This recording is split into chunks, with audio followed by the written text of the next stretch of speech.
Supervisor Federici? Here. Councilman Fancher? Here.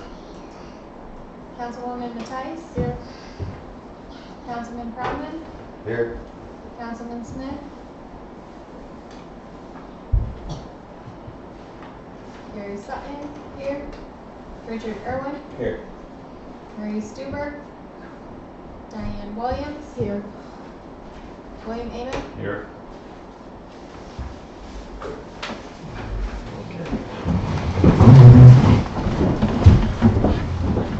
Stand. Do the pledge, please. I pledge allegiance to the flag of the United States of America and to the republic for which it stands, one nation, under God, indivisible, with liberty and justice for all.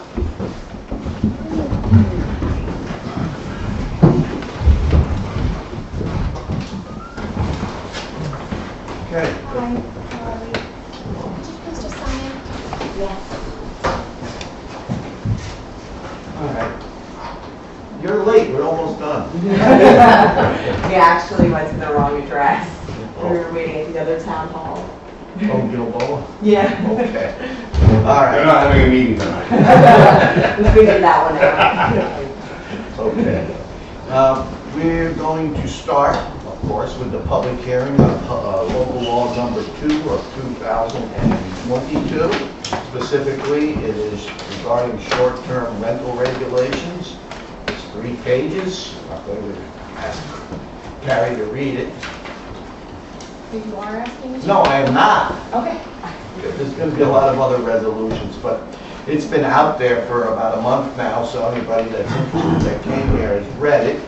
And I know the board members have read it, but since this is a public hearing, what I think I'll do first is ask for a motion to open the public hearing. I'll make a motion. Lori makes the motion. We have a second by Bob. All those in favor say aye. Aye. Any opposed? Okay. The public hearing is open. Does anybody from the public wish to ask any questions or have any comments? Yes, Eric. So I just first wanted to know if something spurred wanting to implement something like this in our town. I know that short-term rental regulations are quite common in large cities, places that have hotels or, you know, a lot of competing businesses. And so my question really is just kind of what really spurred this on, because it does seem to be a very strict and slightly overreaching, I would say, list of policies for a small town like ours. Personally, I think that short-term rentals are great for members of a community that help raise, you know, a small income for themselves. It's a great way to get people interested in our area, as well as for tourism, that sort of stuff. And the way that the definitions and the regulations are listed just seems to almost deter someone from starting a short-term rental. Okay. There's my Good comments. questions. And you asked me questions that I was going to lead into Great. after the conversation. This is as good as any. The short-term rental was spurred by the fact that there are far more short-term or B&Bs that we are aware of in this town as well as other towns in the surrounding area. And I will be the... It's interesting that you say that this is a bit on the overreach. This was taken from the town of Jefferson's short-term rent, which was 10 pages long. I pared it down to 3 1/4 pages because I thought theirs was an overreach. But the main driver here is to protect the town. And when I say protect the town, is that if there is a B&B, short-term rental, whatever you want to call it, in the town, and we know about it, but they're failing to comply with the codes, or we don't have any kind of local law regarding how we're going to comply with those codes. We share liability, God forbid, if something very serious happens at one of these B&Bs. So this is the main driver behind this, is to protect the town, yes, but it's also for the purpose of trying to have safe B&Bs, and it is by no means, absolutely by no means, an effort to try to discourage B&Bs or hurt people. And I agree with this is me talking, not the rest of the board, but I agree with you when you say that it's good for the community, it's good for the people that are trying, frankly, that maybe to make a couple of bucks so they can keep their house. It's all goodness. So that's not the intent of hurting people. The intent here is to protect the town and the taxpayers, because if there's something that happens, we're going to pay the price for it along with the person. So and much of this, what's in here, none of this is the administration of it, but much of what is in here is following New York State code. Sure. I guess it's, for me, I don't understand where the liability of the town comes in, because if you do have a short-term rental, that person is, their insurance, their specific house insurance also needs to be updated, right? And therefore, the regulations are already coming from a larger statewide regulation. Why would we waste our town's resources on making someone who owns a short-term rental getting a permit that they also have to pay for inspections, and they have to renew it every single year? It just seems like a lot for a very small town that, you know, we have Eric's store and a gas station. It's just a little surprising, to be honest. I think the intention is good. I'm just wondering if there's any thought behind paring down regulations. I mean, you mentioned Jefferson, which is a much larger town with us. They have a Main Street. They have a lot of businesses already on said Main Street. They have operating inns that, you know, are certainly probably also wanting to restrict, you know, too much competition, but we just don't have that here. So it's just, I'm just concerned, I'm just confused on why you think the town is liable. And it's also, you know, I've Airbnb in my property before. I don't mind saying that, because when I would travel for a week or so on vacation, it was a great way to cover said week on vacation or seeing family. And the company I used was Airbnb, and they collected a 22% occupancy tax that I didn't have to collect and redo my taxes at the end of the year.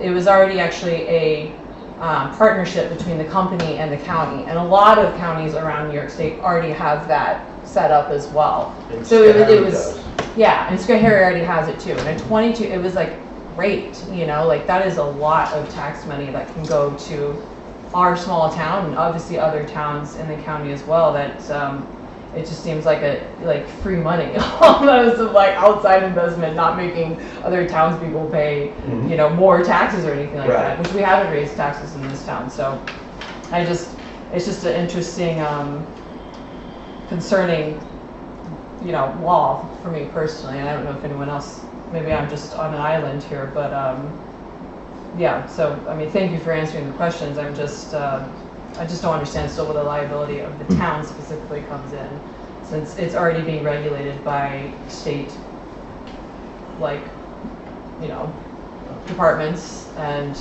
fire departments have to come in and do an own inspection as well from the state, and the insurance companies usually send out their own people as well to look at things. So, Well, you mentioned the state.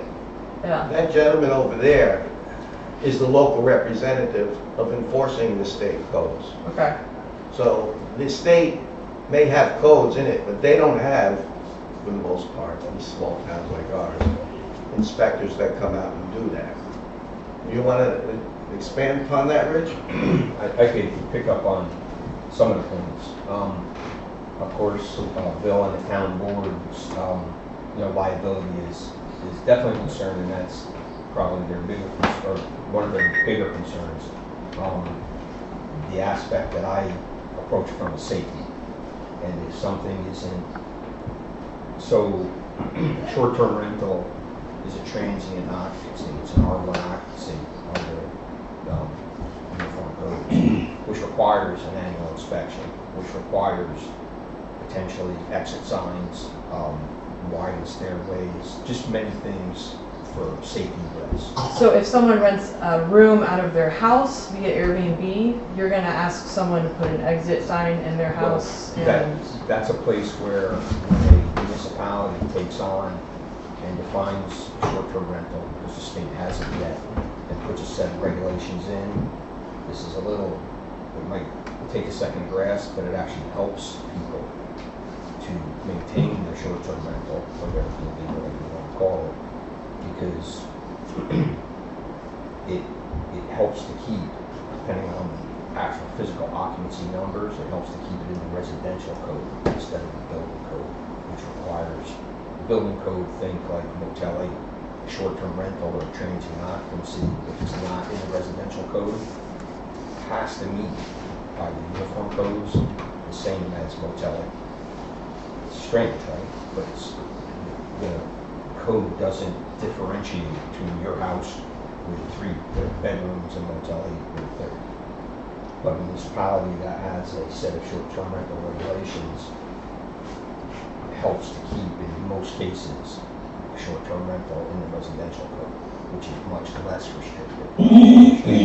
I understand a bunch of your things, and I can't argue with them, but it's safety for the people that stay there, to Sure. make sure the bedroom has sure, a window big enough for the firemen to get in and out, and Right. slide out, or a set of stairs, or a handrail on the stairs, or a fire extinguisher, or a CO detector, or anything. I guess if something would happen on this property, my question, and I guess it would be better directed towards you, is why would the fault and liability fall on the town that the actual place is in and not the person who's renting said property? Yeah, that, the What's the liability end, difference? I'm not, by any means, I can't, I'm not in a position to Okay, address that. I don't know about that. I know there's liability, and I know since 2016, towns can be held liable for anything that happens in their town, okay. once they know about it. Once Short-term we rentals know are all about it. over. So if the town doesn't know about an Airbnb and something happens, or on a bread and breakfast, and something happens there,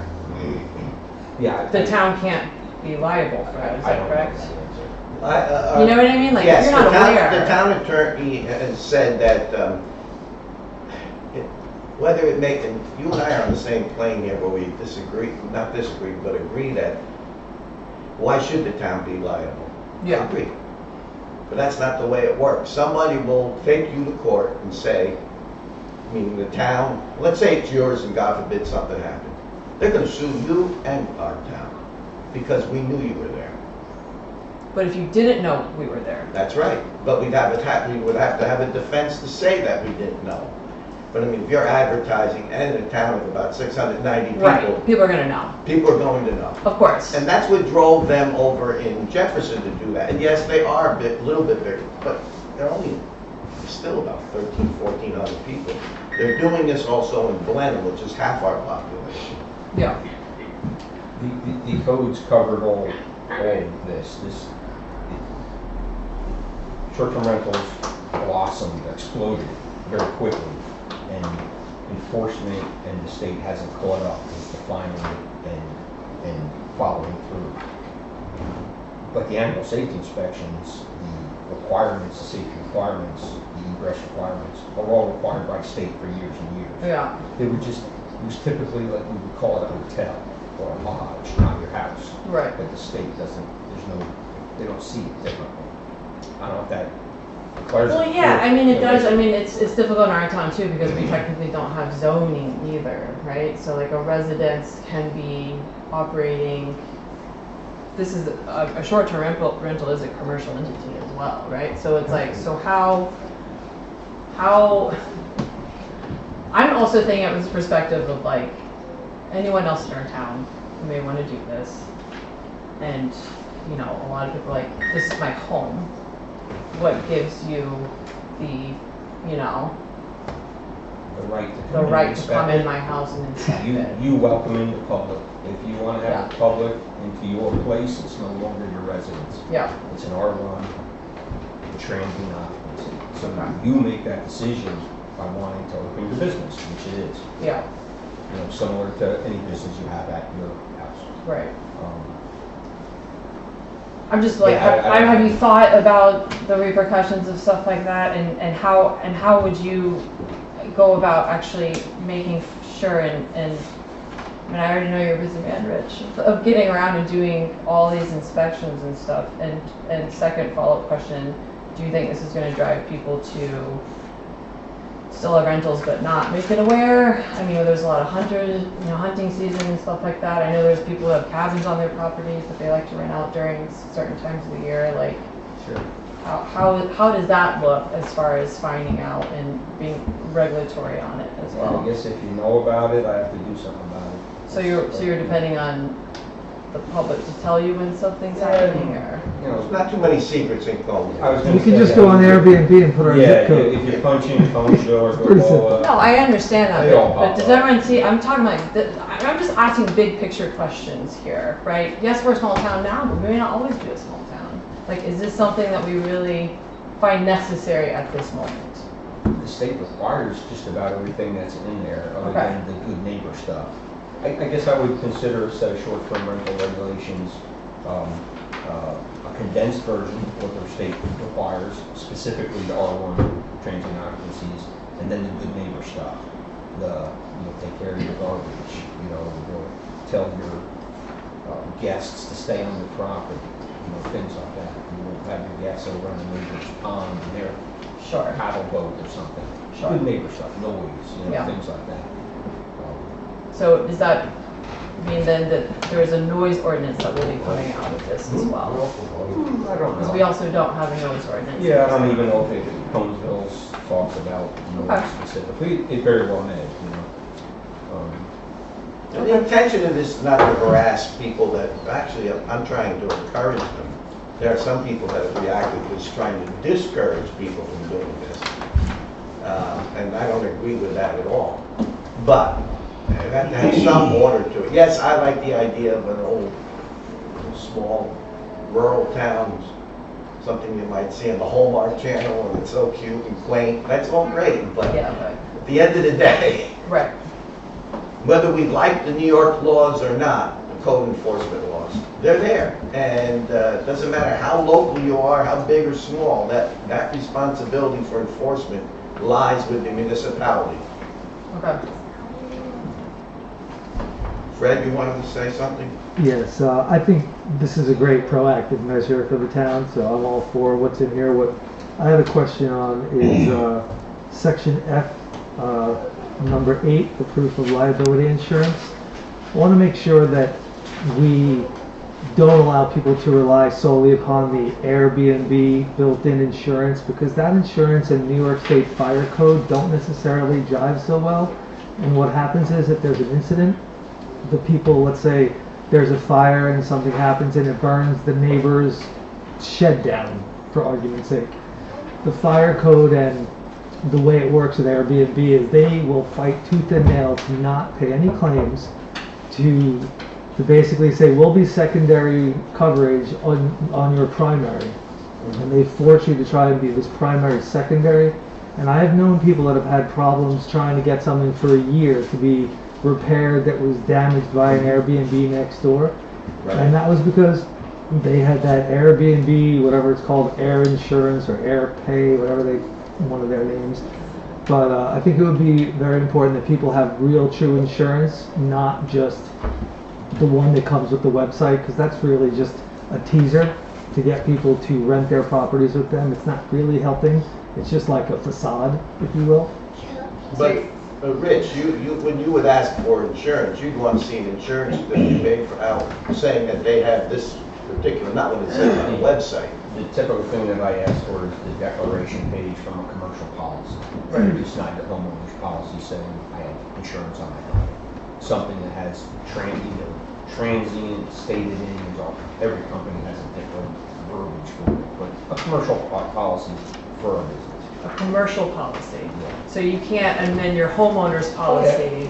It's the same With the thing. right rider, yeah. I Yeah. mean, I'm not an insurance agent, I'm not an Because I've done that insurance before expert. too, and I would, you know, remark that insurance is obviously expensive. So if we're going to require someone to buy additional insurance instead of what's already covered in whatever, you know, this it's just making it harder for someone to have a short-term rental. Well, you have to think about everybody else, not just the person who's renting. The insurance doesn't really cover. I just think that we have to protect town and the people in town. My thing is just about making sure insurance is not a burden. If you're going to be a business and make money, insurance is a part of business. It's the way it goes. You I'm have product talking, liability what if you're insurance. not a business? What if someone just wants, what if, we have a lot of snowbirders in this town, If right? you rent Someone a wants part to of your rent out- home to My- a person, I it's a know, good thing. Whoa, one at a Please, time. please, I'm speaking right now, and you can respond to what I'm saying. Someone goes on vacation and they want to rent their house for a week. For a week. A week. Under the 14 days, that is required to report it to IRS, I know that. So, does that person have to apply to this? Is that person isn't, that's not their main source of income, that's just like, So what? So this, again, the New York State regulations supersede that. Yes, and the short answer is by the uniform code, yes. They would have to Not still apply for this? Because it's a transient occupancy in Okay. a residential. So there's no like less than 30 days or anything Well, like if that? you rent for more than 30 days, then it's not short term or a transient occupancy. Okay, Then it's a residential or all three. But if it's less than 30 days, it's. so it's less than 30 days, then someone's It's gonna have to clear. buy more insurance or amend their homeowner's insurance. Or if they have like a separate, you know, rental property that's just for commercial, that's obviously like, that's just a commercial property. But I'm just talking about, you know, someone who just wants to rent out their house for 5 No, days. I got it. You know what I mean? The state regs haven't caught up with that specific. Okay. area. I've never seen the state regs be less strict than the town ordinance. Never. Or, I mean, this might be the first time, but the state takes that transient occupancy very serious because that's where people get hurt and die. Yeah, You're staying somewhere you're not familiar with. You wake up in the middle of the night, right, it's smoky, there's noise, you don't know where you are. right. It's the most dangerous occupancy in the building codes. Sure, sure, So, yeah. Fred, you want but then this there's thing- that balance of making it work. You know, these are homes that were built as hotels. Right. They're not gonna have 42-inch or 48-inch. Right, they're gonna be like ADA. Yeah, you know, so Yeah, there's a lot of flexibility. And that's where municipality short-term rental regulations actually help, not hurt. If you went strictly by the code, there would be hardly any short-term rentals in houses or, you know, your bedroom or something. It doesn't meet the code requirement. Fred, and then Karen. Oh, Well, you're done? Yeah, Okay. no, there it is. I guess I'm coming at it from a slightly different perspective. While I think it's really great that people can rent out their places like that, what we're seeing is a lot of people that have been long-term rentals are transitioning to just wanting to do short-term rentals. And what we've been seeing, for context, I'm interning at a local counseling center. We've seen a lot of individuals who have been long-term renters in places, not had a history of being late on their payments, that are ending up without a place to live, that are dealing with homelessness now for them and their families because their landlord chose to go the short-term rental route, and a large number of other homeowners in the area will only do short-term rentals.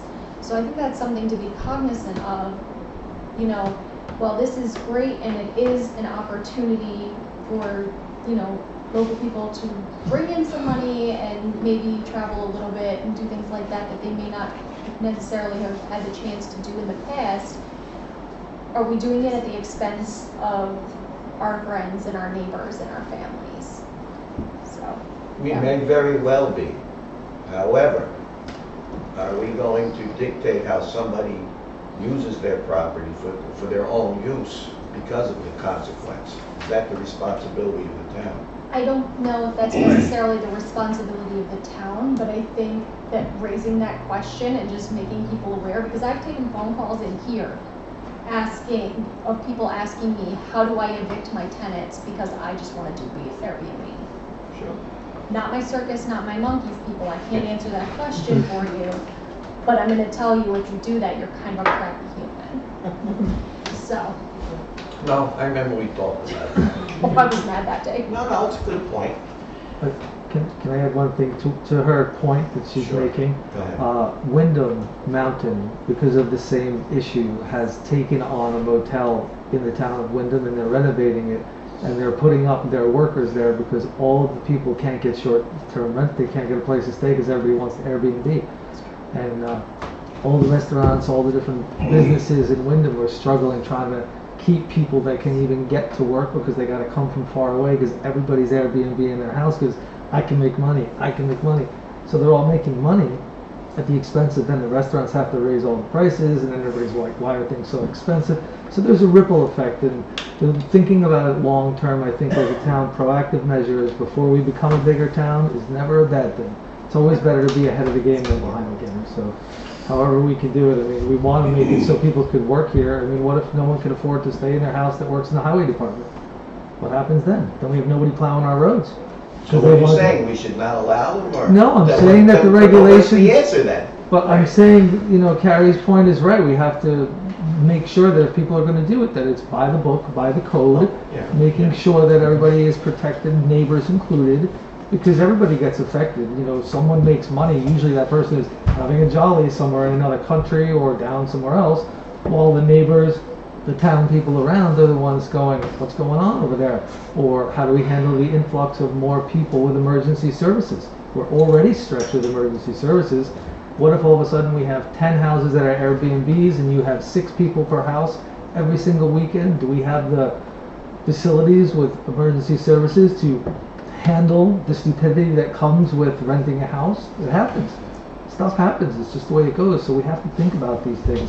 And making sure houses are safe with railings and things that are up to code are one step that prevents those accidents from happening. So whilst, yes, it's a burden on a homeowner, but so many people do their own repairs at home that are not up to code that you can't rent a house that's not up to code. It's just not safe. The hotels have to do it. You gotta do it. You wanna And I rent? think that's what we're saying here. Exactly. So, But what about the pros of having more tax money come in from an outside? I mean, I'm just talking about I weighing the agree. pros and cons and everything. Yeah. We have to have both, right? So like, I obviously, agree. y'all are trying to come up with the answer, and I think it's great. I'm just raising some concerns here. Well, let me address that part about the taxes, okay? And again, speaking for myself, these lady and gentlemen can jump in if they wish.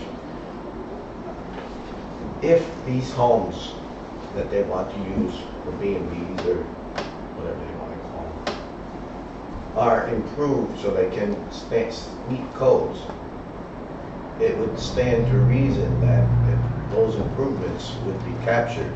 Because when Rich does an inspection, it's illegal to take an assessor with you, as was suggested, grossly illegal. He shares with our assessor any improvements that he's inspected. So those are counted, and they will improve the property tax, well, maybe not for the person paying, but for the rest of the town, that would improve our situation. Now, let's talk about, you mentioned 22% occupancy tax. It's not exactly, that 22% isn't exactly occupancy tax here in Schoharie County. I think it's about 12. There's also the sales tax, which 4% goes to the county, which does help us, but a portion of that 4% comes to Conesville, which again helps us. So it gives relief to the rest of us. So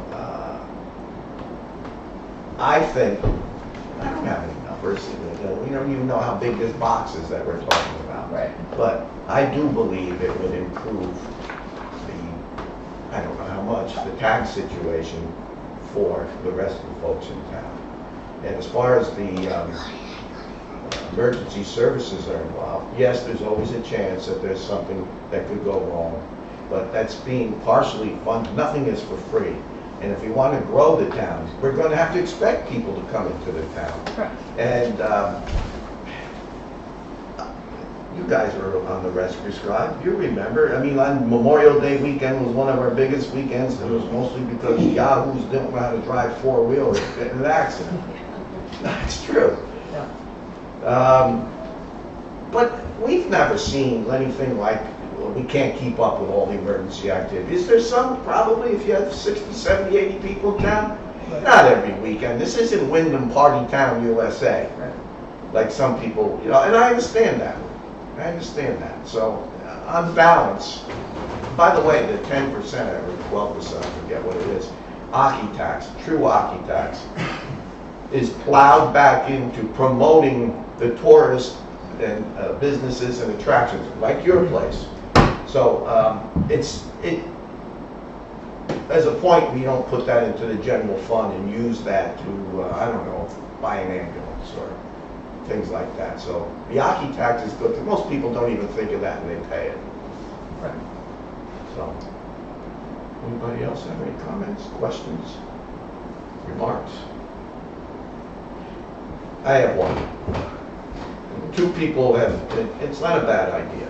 Two people have made suggestions to me that we consider some kind of language here for garbage. And it's reasonable.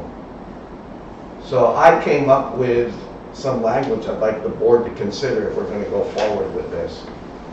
I would add it to section 4 and make that letter H. It's not in there. I'm just saying add this wording. STR operators must contract to have refuse removed from the licensed premises weekly. Between pickups, all garbage must be stored in an area and in containers that animals of any kind cannot enter or open. Failure to comply with will result in the code enforcement officer citing the operator will be subject to a $100 fine the first occurrence and $250 for subsequent violations. And the concern was some people have been known not to store their garbage properly, or some of these people that rent these facilities or build the house, they're going home, they don't care. They're going to just throw the bags out in the driveway. So, I don't think that's an unreasonable request that was brought up. So, I don't know if you have any thoughts on that.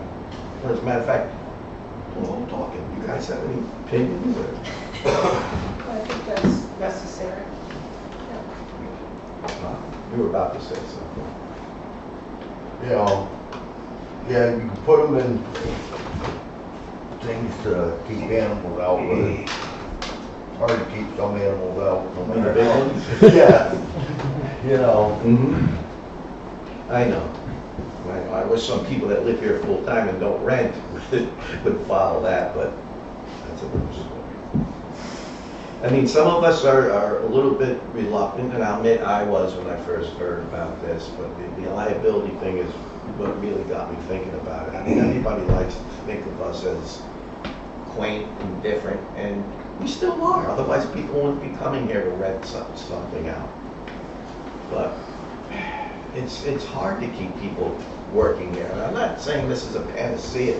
We're going to have umpteen jobs that are going to be generated. But it's certainly not a step backwards. So, and it does take advantage of our rural nature, particularly people from out of the area that want to spend here or maybe go visit a restaurant, a brewery, places like that. And I think it's all done. Maybe if we pass this, we may need to tweak it. I can say it's perfect. There may be some things in here that come up that we didn't anticipate. Or maybe I took the scalpel out a little bit too heavy, because Rich helped write the law in Jefferson.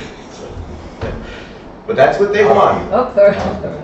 There's a lot of work on for that. I know, I didn't mean to offend you, but I wanted to put something together I could get passed. In Jefferson, by the way, you didn't hear what happened last week or 2 weeks ago? Yeah, not Jefferson, I'm sorry, Glenham. Supervisor Airy showed it to us, the full 10-pager. They said, come back with it shorter. I read that in the paper. Yes. So he says if they read it, maybe that would have been different. But All kidding aside, I mean, folks, what do you want to do? Oh, you want to do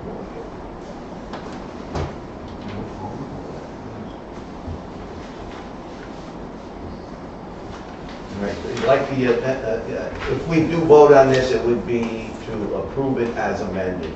That language I put in there, if that language is acceptable to you. Well, there's no further discussion. First thing we would do is make a motion to end the public hearing. This is the protocol, and then vote on it. I'll make a motion. You have a motion? Second. All those in favor? Who seconded? Carl. Thank you. All right, then I will ask for a motion to accept local law number 2 as amended. Need a motion? I'll make a motion. To pass it, not accept it, okay. Second. All those in favor say aye. Aye. Any opposed? Carried. And like I said, this is not chiseled in stone. If we learn something from it, we'll change it.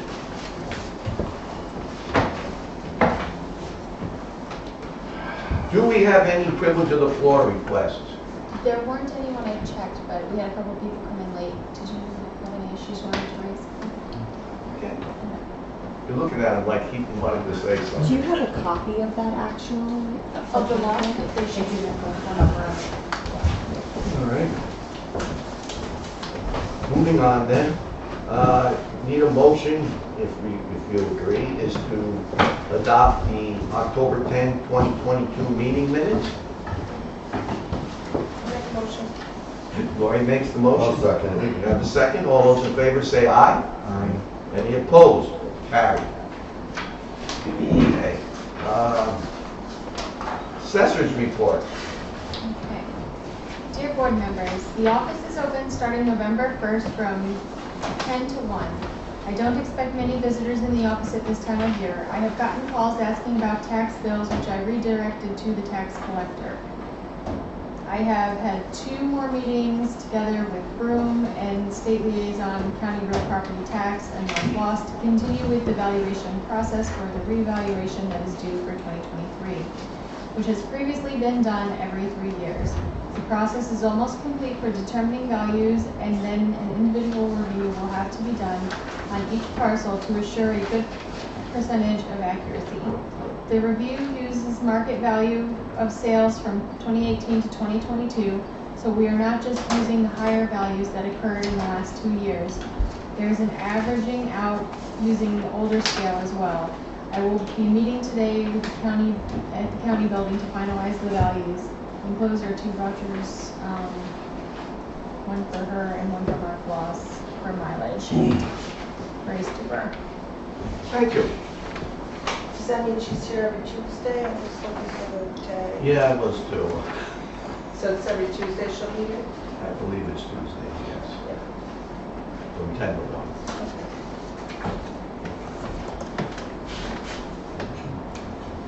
I'll make Carl makes the motion. second. Bob seconds it. All in favor say aye. Any opposed? So carried. Code enforcement report. Let's see. We currently have 42 open permits in the town here. We have a couple, 3 expired permits, which I sent some letters out, so people will renew them, or have me close them out with them. I'll do the final and close them. We have 2 orders to comply, for some violations I'm working on. This month we had 6 building permits, 2 COs, 3 CCs, 3 additional permit renewals, 3 property searches, 4 final inspections, several code inspections and site visits. And things really haven't slowed down. It's been steady right on through. Not as much building, more like renovations or refurbs and things like that. Yeah, there's a couple new houses, but a lot of it's renovations. Sheds, That's all homeowners, good too. garages. People improving their property. Yeah, definitely. Okay. Thank you. I'll make a motion. We have a second. All those in favor say aye. Aye. Any opposed? By the way, Rich, I didn't forget about the building permit fee schedule. I just have it scheduled later on. No problem. Kept me busy this month. Well, did a great job. Town clerk's report. Alright, so we had one late water district payment come in. The lists for water and sewer unpaid bills are pretty much finalized. I want to touch base with you on Wednesday about that. And on the report, it's not reflected, but we did have a death certificate as well. I'm sorry, read it. A death certificate. That's right. Last week. Wasn't there another one before that too? The one from the accident, I still have not seen come through yet. Wow. So I'm not sure who has that, but as soon as it comes through, that'll get processed. Okay. Motion to accept the town clerk's report. I'll make a motion. Lori makes a motion and Carl second. I wasn't sure. All those in favor say aye. Aye. Any opposed? Carried. Town collector's report. Have anything yet? Soon. But you will. Yes. You will very soon. Thank you. Sewer district operators report. Alright. This month, the daily flow rate was 7,675 gallons a day. They've received the items that were ordered from Aramco. They're in the process of scheduling the annual generator service visit with Kinsley Power. They procured some soda ash from Slack Chemical for pH control. And they have mixed up a new batch of soda ash solution in the chemical crock. Travis says if anyone has any questions, please go ahead and reach out to him. Thank you. Motion set. I'll make a motion. Carl makes the motion. Bob seconds it. All those in favor say aye. Any opposed? Carried. Historians report. I'll be quick. I haven't been here since September, so in late September, I attended the Association of Public Historians of New York State Conference in Kingston. That was really neat. I got to connect with some other organizations and got some ideas. And part of that is getting some more historical markers for the town. I'm trying for 4. You can apply for 5 at once. I thought 5 might be a little ambitious, so we'll do 4. 2 of them have already been approved to apply. There's an extensive process. Karen Cuccinello presented at last month's Historical Society meeting, and we're working to create some programs for spring and winter. And I have met and communicated with a number of people regarding genealogy and property history. That's all I got. Thank you. You're busy. Motion to accept the historian's report. I'll make a motion. Second. Oh. We have a second from Bob. All those in favor say aye. Any opposed? Carried. Thank you. Being too quick. Yeah, Carl. Highway superintendent's report. So October weather allowed us to make some significant progress on a good portion of our non-paved roads, meaning we resurfaced them. As of this writing, we still need to improve Champlin and Hayner. We had a minor repair issue with our grader, and the crew was able to fix that. We rented a road widener at long last, also known as a shoulder machine, for 1 week, and we gave South Mountain Road the finishing touches, which is a machine that kind of extends the size of the road, because with the new pavement, there's a huge difference in the level of the grade, so that kind of mitigates that. And that basically concludes our work on South Mountain Road. We installed a culvert on Carlo Road, and as of this writing, we are preparing our equipment for the snow season, ordering salt and cinders. So the most recent important event was one of our single-axle tandem plow trucks, one of our single-axle trucks basically had a major breakdown. the EGR cooler went, and then the oil cooler went, and we were gonna send it out to be repaired, but after some discussion with Bob and a couple of the guys at the garage, we realized that the motor is involved in a tremendous lawsuit. It's not a Cummins, it's a Navstar engine, and there are some significant flaws in that engine. And it was decided that we would take the truck, put all the parts in the cab, and send it off to the auction down in Schoharie, which was Friday, actually, a week ago. And we actually got $13,000 for it. So it was probably the best decision we could make. The frame was rotting, one of the front U-bolts for the leaf springs was broken. So it was tired, and it was time to go. And it was a trouble truck to begin with, and so the best thing for us to do was get rid of it. And everybody agreed on that, so that was really good.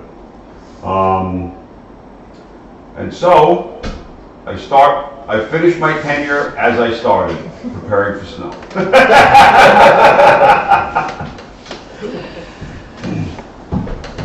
That's it? That is all. No, there's a letter here that we want to read. Oh boy. Should I leave the room? No, you need to stay, because then there's something else after that. You mean the hate mail he left you this morning? Yeah. You know, she called me up, I was at the county, she's almost in tears. I could, Well, listen, in my defense, after the 2 years I've just had, I need some quiet. it was 11 months, it wasn't 2 years. No, I know, it was something else. It felt like. Oh, yeah. Dear Conesville Town Board, please be advised that I will be resigning from my position as Highway Superintendent as of Friday, December 2nd. It has been a pleasure working with the town board as well as the crew of the Highway Department, and I wish the new superintendent the best of luck. Yours truly, William Amon. Not going anywhere. Why are you calling? Now, I have something I want to read. No, do you have a copy of it there? I do. You do a better job, you read it. Town of Conesville Resolution, introduced by William Federice. Whereas in January 2022, the town of Conesville had an immediate need to fill an unexpected highway superintendent opening. And whereas with little notice, Mr. Bill Amon stepped up and accepted the appointment of highway superintendent during the time of year when coordination and leadership is most needed. And whereas Bill assumed responsibility as highway superintendent and demonstrated the skills most needed at that time, which was that of leadership, which is reflected in a spirit of teamwork by Bill and the members of the highway department. And whereas the town, with Bill's request that the term of his appointment would be in place until the voters elected his replacement, and whereas a new highway superintendent will be assuming the position shortly, Bill will be returning to the retirement that he put aside to help his town. Therefore, be it resolved that Conesville Town Board, on behalf of all the residents, express our thanks and gratitude for Bill's dedication, which was reflected as an example of service to the community. Thank you. Oh. Very much.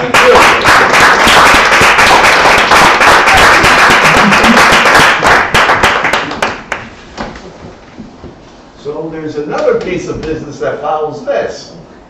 There always is. No, this is all good. You're resigning as of December 2nd. Good Friday. So we need to fill that position starting December 3rd.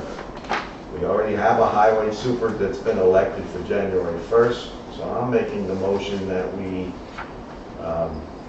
appoint, because that's an appointment, highway, fill out the term for the rest of the year.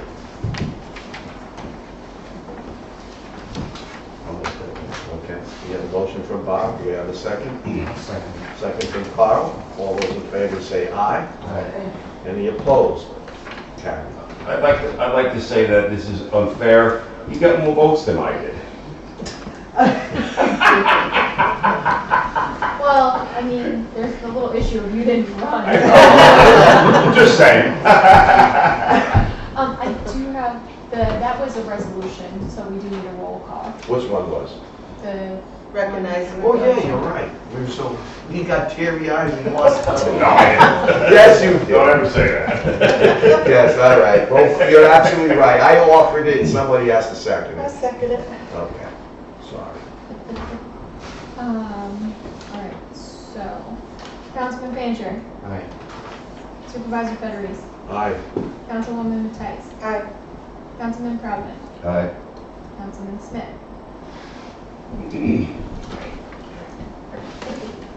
And thank you. Thank you. I'll still bust your horns for the next. I hope so. I totally expect it. Come on, it wasn't that bad. Supervisor's county report? Really, I don't have anything really noteworthy to say. Just the usual, quiet.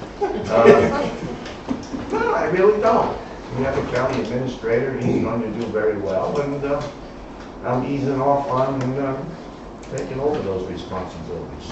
He's getting $134,000 a year, so let him earn it. Yeah. Don't put that in minutes, please. Okay. We have the August and September supervisor's budget report. Again, nothing super noteworthy there. We're on course with the budget. But we need your approval so we can release it to the public. Anybody can see the draft if they want, but Do you need motions? yes, we do. We can do it for both if that's what you want. You want to do it Sure. separately. I'll make a motion to approve both August and September.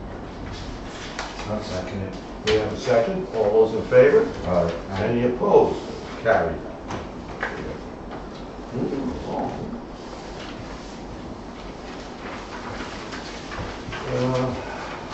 I have a budget resolution here. I haven't done one for several months. We're more busy with the budget. But there's a number of items here, anybody can see them who wants to see them, that I think will put us in a position where we don't have to do any last minute, or I'm not going to say any, but not as many last minute resolutions to move funds within the budget, certainly not adding anything to it. So, I don't know what number that is, but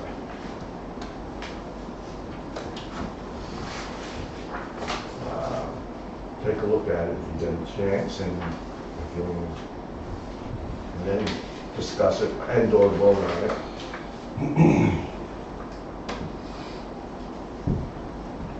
By the way, we have to do that one last CHIPS submission. Yes, We've got the bills, so maybe get together next week. yes.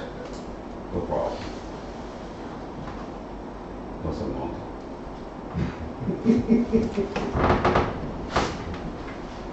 There it is, right here.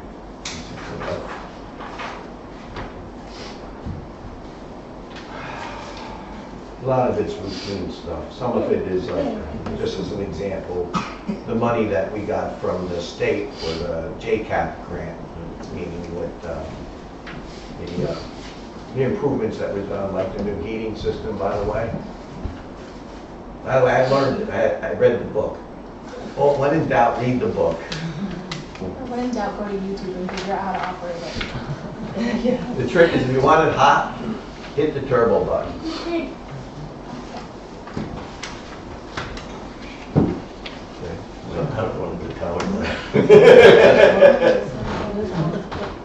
All right. Anybody want to make a motion on the budget amendments? I'll make a motion. Thank you. We have a second. All those in favor say aye. It's a roll call. Any opposed? Roll call. Oh, yeah. Supervisor. Let's Federici, go. Money. That's right. Supervisor Aye. Federici, Trying to Councilman move this. Fancher, Aye. Councilwoman Mattice, Aye. Councilman Proudman, Aye. Councilman Smith. Not listed. Okay. The next one, I'll ask you to read, it's the retention incentive payment, which is a good thing. I gave you a couple copies to bring back to the guys. Okay, yep. Payment of retention incentives, you got it? Yep. Whereas, okay, it's introduced by Supervisor Federici. Whereas at the 14th February town board meeting, a motion was made and passed to accept the proposal introduced by Supervisor. I apologize. Is it February 14th or is that supposed to be November 14th? It was a meeting on February 14th. Okay, I just wanted to clarify because the meeting was, okay, yeah, today's 14th. Town board meeting, a motion was made and passed to accept a proposal introduced by Supervisor Federici to pay a retention bonus of $10,000 to the highway employees for those full-time employees who are employed by the town of Conesville from December 1st, 2021 to November 30th, 2022.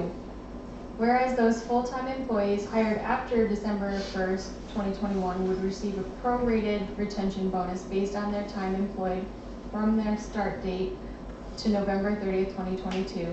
Now therefore be it resolved, the Conesville Town Board is authorizing the following retention payments to those highway employees noted who are town employees at the close of business on November 30th, 2022. Sean Best, December 1st, 2021 to November 30th, 2022, amount $10,000. Tyler Latta, April 1st, 2022 to November 30th, 2022, $6,667.67. Gary Case, September 15th, 2022 to November 30th, 2022, $2,111.11. Okay. Need a second? It's money, so yeah, we need a second. I'll second. Okay. Councilman Bantry? Aye. Supervisor Federici? Aye. Councilwoman Mattice? Aye. Councilman Proudman? Aye. Councilman Smith? Thank you. I have a lot of resolutions. Let me, Yeah, I had to sort through my stack. well, if you can't, Fuck the right one. well, one stack will get shorter after a while. This one is here is important, particularly since we don't have a full crew. So you want to read that one. Authorizing the Conesville Highway Superintendent, yada, yada. The staging, Yeah. introduced by Supervisor Federici. Whereas it is advantageous to strategically stage snow removal and ice treatment equipment at various places in Conesville for more effective handling of snow and ice removal. And whereas in the event of especially difficult winter weather, it is to the town's benefit that the highway department employees will take less time to respond with pre-positioned equipment. And whereas the Conesville Highway Superintendent has determined the placing of equipment for better response to inclement weather, winter weather will improve the timeliness of winter road maintenance. Therefore, be it resolved that the Conesville Town Board authorizes the Conesville Highway Superintendent to determine when pre-placement of highway equipment will result in a more timely and efficient response to inclement winter weather. Thank you, Carrie. Before we get the second and do a vote, Bill wants to say something. When we spoke about this, it was my understanding that this is all contingent on a declaration of a snow emergency, and there's nothing in here. No, that says no, it's not. It's The not. snow emergency is if we were to hire, as we talked about at the budget meeting last week. The snow emergency is to hire supplemental part-timers. Right. That's what that was about. You don't want to do that for this? No. Okay. So All I don't right. want to get in the weeds that much. Okay. And you guys running your operation.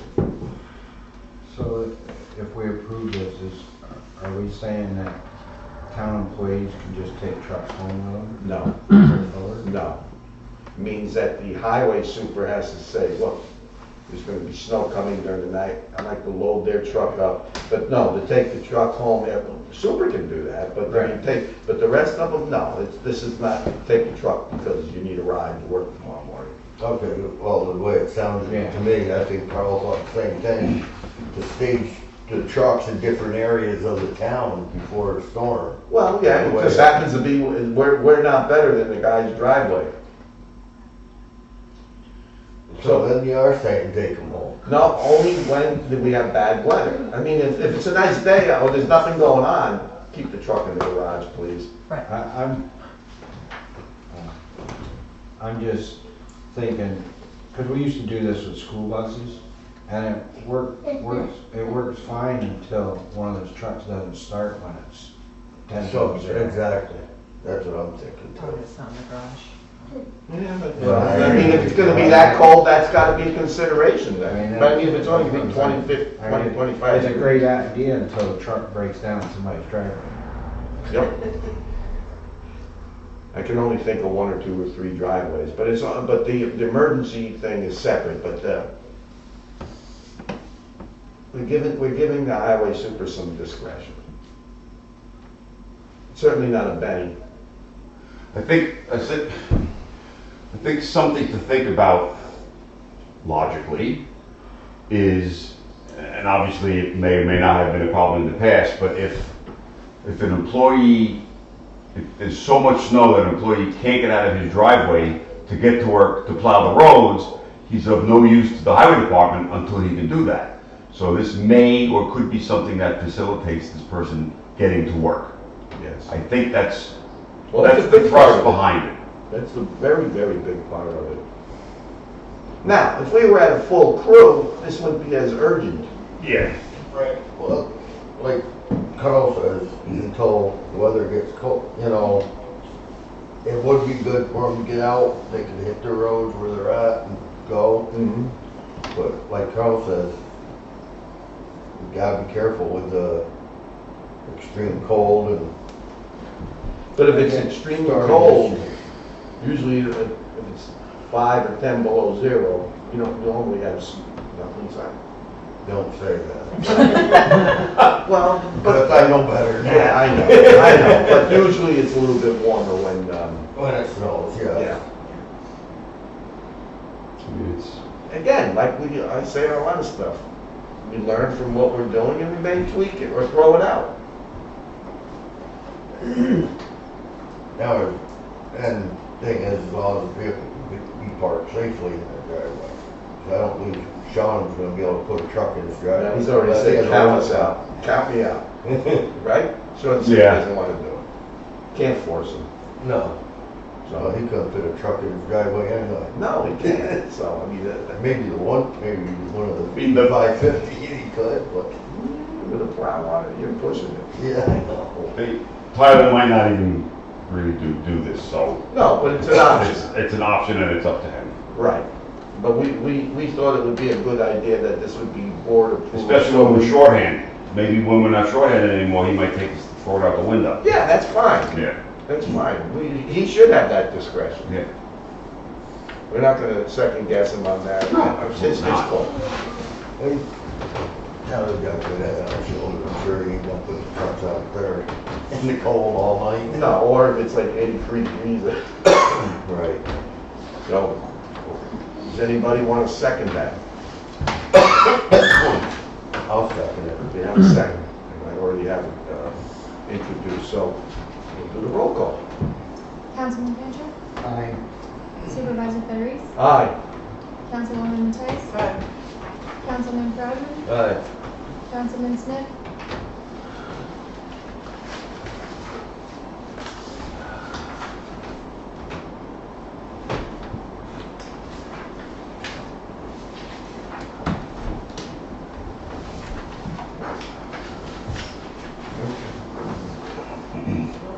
I'm gonna get to that in a minute, but, oh, I didn't see it. What? Never mind, I jumped ahead. I didn't have that on my list here, but I wanted to just let you folks know about the 2023 salary plan that we passed. I sent it to the union. I haven't heard back from them yet, but there's no way on earth that they're gonna say no. Still, we have a contract with them, so it's a lot more money than they get. More than likely, if the union says no, The the guys will tell the union where to go. That's true. So, but that, I told you I'd give you an update on, I mean, they're getting a very nice increase, some of them as much as $6 an hour, a little less than that, so. All right, that's the update, which means I don't have a hell of a lot to say. Snow plowing bids, did we get any, Gary? I did not look, unless one came in today. I looked this afternoon in the box and there wasn't anything in there. And then, no, it did not. All right, that leads us to a discussion. The snow plowing bid is only for the sewer. What's going on over there? Sidebar conversations? All right. No, the snow plowing is for the sewer district. It's just the driveway going in and out. And as needed, to get into quote unquote our reservoir at the water district. It's hard to get people.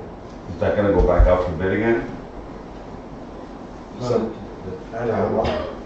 So the highway department can have to pick that up. If they do, and we may have to insist on it, but if they do, they're gonna get me, we don't care. But, I'd say that we should be willing to pay them out of the sewer district's budget. In other words, they're gonna get compensated for it, and that money would go into the highway account, not in the general. And I'm a little bit more quicker with that because it's DEP money, so. What? DEP money. Oh. DEP funds 92% of the sewer district. And I charged them for snow plowing last year when we had a local person do it. But I guess that local person wasn't interested because I had sent them directly to their address, their house. So what can I say? So I'll talk to Tyler and say, what's a fair amount? I don't want to get too greedy because then they'll start saying, what are you doing? Yeah. But I mean, I don't think it would take any more than 5 minutes to do. And I'm not saying every time they pass, the storm's over. I mean, it's a sewer district. It's not like, you know, you get a lot of business. Don't get me started. All right. So I'll follow up on that. I had a feeling that didn't see any enthusiasm from anybody on that. There's one other thing, it's not on the agenda, but the building permit fee schedule that we talked about. I met with Rich and we had a really good conversation and he updated it according to what we agreed upon and he had some good ideas. However, I'd like to do that next month, and it's not because there's anything wrong with it. I think it's a good piece of work that you folks should consider. But we just passed the short-term rental law. So there's going to be some fees associated with that. So maybe you and I, Rich, can work on something between now and the next meeting so we can fold it all into one. I just don't want to do death by 1,000 cuts doing a different update every couple of months on the building permit fees. Makes perfect sense. Okay, so you've got a copy of, if we didn't pass the SDR, we would deal with all of that, effective January 1st. There's not a lot of changes, and it's getting late, and rather me go through that and then repeat it again next month. Just take a look at it and we'll be ready to discuss it. Is that good with you, Rich? Houseman House, just a couple of updates. I know he's bashful, but tell us a little bit, I already know, but talk a little bit about what you're doing over there, Sean, if you could, please. Well, I've removed the skylights, there were 7, and they done a good bit of damage to the roof, and that's already replaced with plywood. So I just got a price on shingles and water and ice barrier for it. So somebody's going to make that decision. Whatever that's going to be. How much? I have it here, and I have a sample of shingles as well for you to pick. Now, I get this from G&H, which they're not the cheapest. I'm down, as you know. I could probably get them more cheaper elsewhere. That's $1,037 For the shingles. for the shingles and the ice and water barrier. I mean, you may be able to do it better, but I mean, Exactly. But that's the cost of fixing that. You know. And this is for that back room, with all those skylights that were leaking, or were all of them leaking or most of them leaking? There was 3 of them. Actually, I have taken some pictures and I think I sent them to you, Bill. Yes. So I'm going to send them to you, Kim, and and you'll see what the damage was. I had to open it up as big as I could to see if there's no structural damage, which there wasn't. But that's all repaired. And I have a cover over it right now until we get a decision on the shingles. Okay. Well, it's under a certain amount, so I can deal with the board and we can come up with a decision outside of the board because it's something we would have in the budget. Yeah, well, you know what, sooner than later, because I'd like to get them on. Before it snows. Huh? Before it snows. Well, then he's gonna wanna do it tomorrow. Took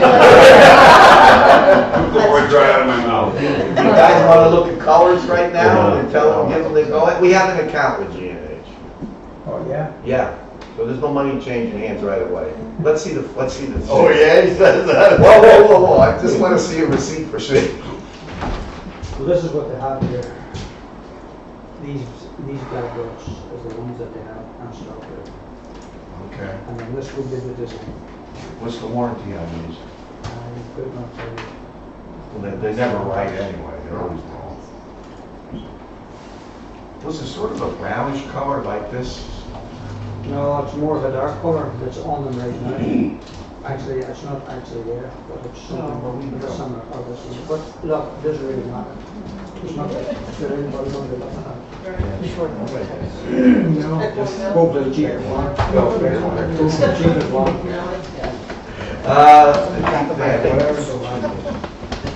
Go with the tone brown, I like the tone brown. You don't have that stock, does it? He said it's got a dot. No, Yeah. that's, Oh, you said with the dot. that, no.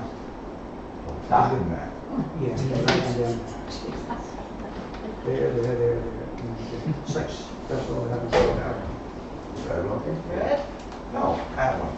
Oh, you pointed to the Oh, back. Yeah, we did, Laura. Yes, I did. All right. Can you, how do you want, you can pick that up or you want it delivered? No, I can, All right. We have an account. If they have a problem, tell them to give me a call. you got it?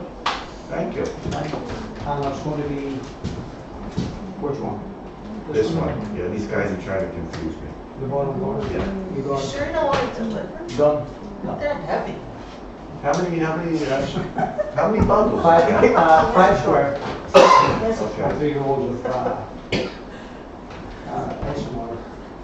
Okay. All right. You want to talk a little bit about the chimney? Generally, I'll try and get that doing as soon as I can. The scaffold's up for it. So whenever I get 10, you get a chance, I'll knock it down. I know I speak for everybody. We really appreciate what you're doing. Absolutely. But I still want the bill for the sheet, the plywood and everything else. You're doing enough. I don't want you to reach in your pocket. That's not fair. How do you take that chimney down? Careful. Piece by piece. Hit it with something? How do you take it down? Well, I'll probably have to take, like the blocks down for a part of the way because the electric is right there, so, Yeah. and then I'll just check it out. You don't really want to know.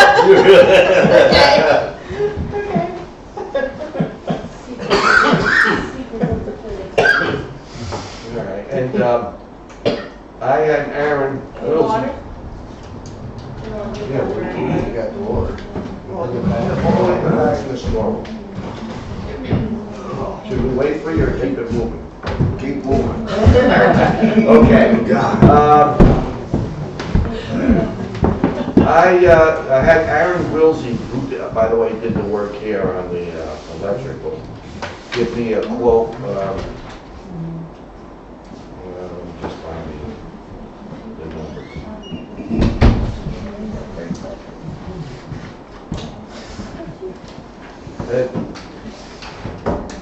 I had him take a look at the electrical service.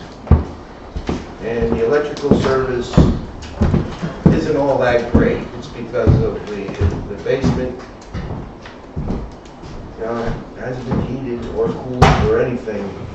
Moisture was getting into that open window, so a lot of the contacts that go into the panel And even some of the contacts that go in the fixtures, particularly in the basement, are corroded. Never would pass any kind of inspection. He's proposing that he put in a 200 amp service, which is not every town. And if we were to get one of these kinds of heating systems, we would need that anyway. And so he's given me a proposal, prevailing wage, $3,200. It's a lot. I just want to ask around if anybody is reliable, see if they'll give us a similar price. I mean, I don't worry about the quality of his work at all. He's really good. He's good. Have you done any work with him? Not yet, no. Okay. He does a lot of generators, but now he's doing more heavy stuff. So I'll be working on that because that's the next goal is if you're going to have any kind of heat, you're going to have to have electricity. So we'll work on that and then we'll start working on the heat now. There's a couple of opportunities to get as much as like 10 grand off the cost of the heating, just for us, and then if you go to a certain, like this one here, was a $4,300 rebate that was taken off our bill and it was collected by the contractor that did that. So I don't know what it would cost. $30,000 does not sound cheap to me at all, probably north of there, but if we can get get the $4,000 or $5,000 off of the unit. Plus, and you're going to see another resolution in there that we were asked to pass.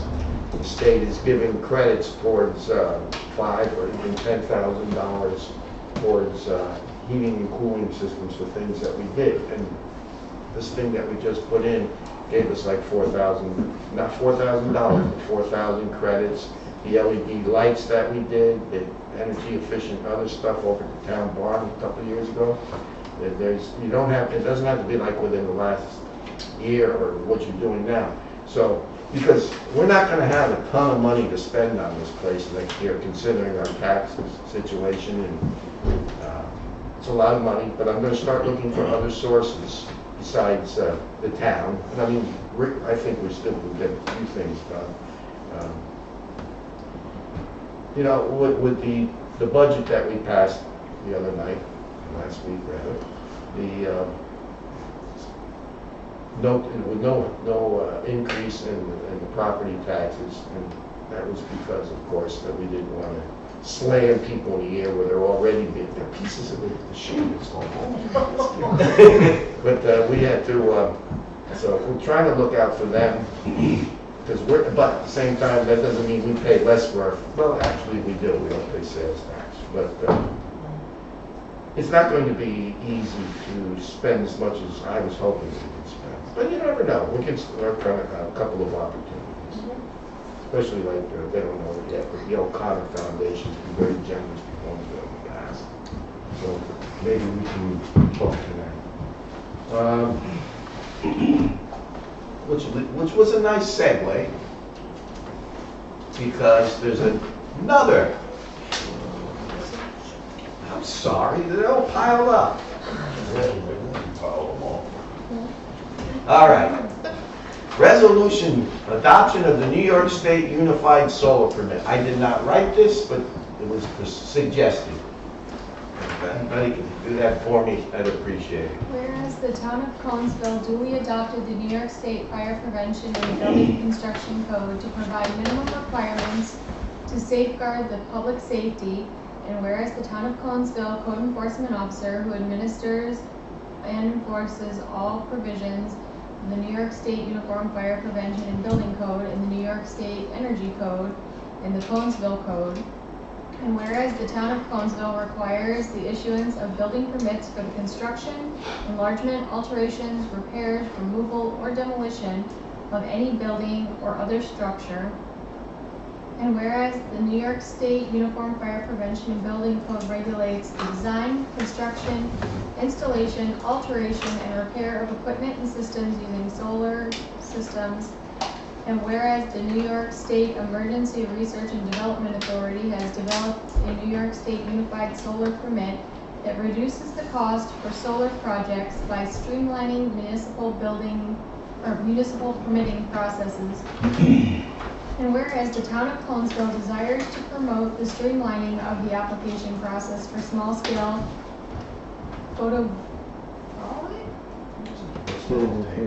What's that word? Where is it? Photovoltaic. That one, thank you. Photovoltaic, I think, something like that. System installation under 25 kilowatts in size by adopting the New York State Unified Solar Permit Application Form and implementing the new procedures. Now therefore be it resolved that the town of Conesville hereby adopts the New York State Unified Solar Permit Application Form and procedures for the installation of small-scale photovoltaic systems. And it is further resolved that the town of Conesville code enforcement officer is hereby directed to use the New York State Unified Solar Permit application for the procedures and the issuance of building permits for the installation of small-scale photovoltaic systems, and it is further resolved any further action required of the town of Conesville to effect the foregoing and hereby authorize the town of Conesville supervisor. It is hereby authorized to execute and deliver any instruments, documents, or the like as required to effect the same. Now, you know I didn't write that. True. Some lawyers at the state did. Okay. Councilman Fancher. Aye. Supervisor Federici. Aye. Councilwoman Matthijs. Aye. Councilman Crowman. Alright, Councilman Smith. We're almost there, folks. that's good. All right. The next one is something near and dear to me. That's why I put it in front of the Cary County supervisors as well as several other towns have done it. So if you don't mind, I'd like to read this. Good, I was gonna say, I don't think I have that one. Resolution in opposition to New York State action restricting Second Amendment rights. Found it. All right, you want to read it? No, you can. Okay. Whereas the town of Conesville has a long and proud tradition of staunchly supporting the Second Amendment of the United States Constitution, and whereas Conesville residents and visitors have demonstrated a long history of safe and lawful firearm ownership, and whereas Governor Hochul recently signed New York State legislation S.51001 and A.41001, which makes obtaining and retaining a concealed carry gun permit an overly lengthy, burdensome, and expensive process which excludes requiring citizens to divulge their personal social media accounts absent limitations of search and privacy. And whereas among the more onerous provisions is that the right to carry and possess a firearm is now a felony for any individual who has a valid concealed carry permit to bring a handgun into any New York State park, house of worship, restaurants, where residents, businesses, and municipalities operate, live, work, socialize, worship, and whereas all elected officials in New York State, including Governor Hochul, take an oath of office to uphold the Constitution, and that this recent legislation will prove to be a flagrant violation of our constitutional rights, which seeks to disarm our residents. And whereas the Conesville Town Board considers this law to be an unconstitutional infringement of the Second Amendment right for law-abiding citizens to bear arms, an overt infringement on freedom and liberty in New York State, devoid of common sense, and while doing nothing to alleviate the problems of crime and illegal firearms. Resolved that the Conesville Town Board opposes concealed carry law S.5001 hyphen or slash whatever, A4.1001 as being unduly burdensome to those individuals lawfully eligible to possess and carry a concealed firearm, and as such calls upon the New York State legislature to repeal SMA as contrary to the constitutionally protected right to keep and bear arms. And be it further resolved that the Conesville Town Board calls upon all other municipalities and counties in New York State and the American Civil Liberties Union, the American Center for Law and Justice, and all advocates who claim to protect freedom and liberty in the United States to immediately challenge this law in court as it is clearly unconstitutional. Be it further resolved that the Conesville Town Clerk shall forward copies of this resolution to Governor Hochul, State Senator Peter Overacker, Assemblyman Christopher Tay, and the New York State Association of Towns. I feel very strongly about that, and I can tell you. You could tell the way you read it. And this passed the Board of Supervisors 16-0. This has been introduced in several other towns in Schoharie County, and every one of those were unanimous. So I'm hoping that we would be unanimous, because I really believe that this is contrary to the way most people in Conesville think. And I have a question. Is that something that should be possibly open for somewhat of a vote for the people of Conesville? a vote? Well, just in that you're going to send this lengthy verbiage as an opposition, speaking on behalf of everybody, and I understand you're the supervisor, but that is pretty strongly worded in opposition against the laws of New York State. So, I don't know, that's kind of speaking for everyone, which as a supervisor you speak for the town, but that's talking about our personal freedoms and taking control of our personal freedoms. I think that other people in town should be able to say whether or not they're inclusive of what you're saying there. It's kind of harsh writing. Well, the members sitting at this table were elected to represent the people of Conesville. And if they don't like what we're doing, they can take matters into their own hands every 2 years. Okay. So, I mean, I just, and we're not taking matters in their own hands. The state took matters into their own hands. And by the way, half the stuff that they've already done is in court now and being held up because it's unconstitutional. You don't have a right to go look at people's Facebook pages because they're applying for a gun permit. That's bullshit. Now, you can see I'm passionate about it. But it Well, I is. disagree with you there, because people show psychological problems on Facebook. I have seen people post that they Doesn't were matter. going to You do have to- horrific things to All people. right. Well, So why should you not to be have able a to use that? referendum, whether we should disagree with this or not, that comes every 2 years. And if it's important enough to you to feel that somebody shouldn't do this, but Well, by I the know way, people that have been directly affected by it, so, you know, I think that it's open for debate. Shouldn't be concrete. I think that the town overwhelmingly would feel that this is an appropriate statement of our feelings. And that's mainly because the town overwhelmingly voted against the current governor who just won the election. What's that got to do with the price of tea in China? I'm just simply saying everybody is on one side versus the other, Well, but there are whatever. plenty of people that feel that safety is more important than. Than your constitutional rights. First off, I think the Second Amendment is misinterpreted by most of the people that proudly present Oh, wait a it. minute. No. I'm a lifetime NRA guy, and I just think it's important. Dial it I down. just think it's important that everybody have a say, that it not just be one. So that everybody have a say that everything that we pass or we comment on. We took an oath to uphold the Constitution. Well, And we isn't this believe going that against the New York Constitution- Constitution? Yes. Isn't this going against the New York Constitution, what you're saying, the Absolutely. proposing Not the Conesville New York there? Constitution, the federal Constitution. Absolutely. I'm all for upholding the Second Amendment, I just think we have to be Yeah, I know, with every kind of cautious. string attached to it, so it's gutted and it means nothing. It's not true. And that's what the governor even said she would do. Safety is paramount, that's all. I Above care. all else, even your constitutional rights. Safety is paramount. You didn't answer the question. My constitutional rights I exercise very freely, thank You you. do? Okay. We gotta take a vote on this. I need a second. I'll second it.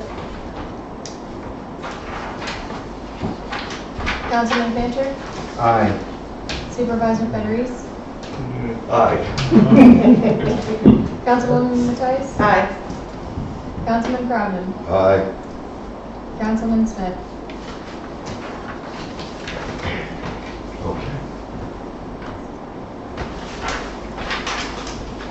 We're in the home stretch, folks.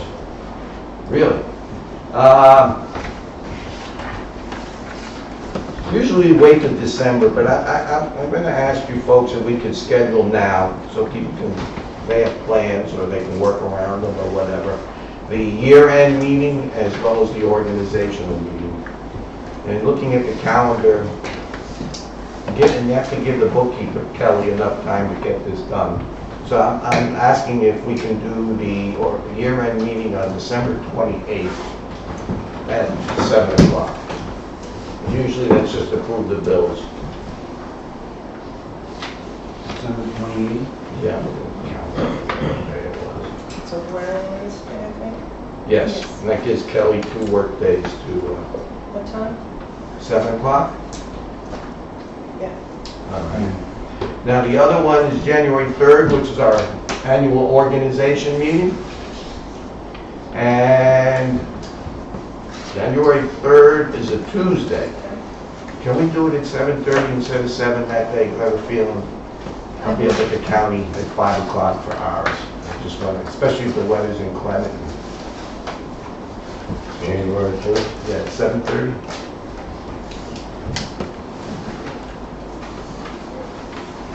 I don't know if we need a motion for that, so. Just put the minutes, it was decided by the board. Save it to the calendar. Okay?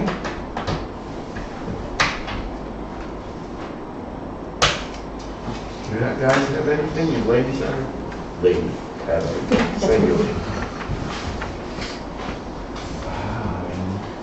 Okay. Then I'll entertain a motion to review the invoices, and it's not anticipated we'll have any other business after that, but you're certainly welcome to stick around. Motion to review the invoices. All those in favor say aye. Aye.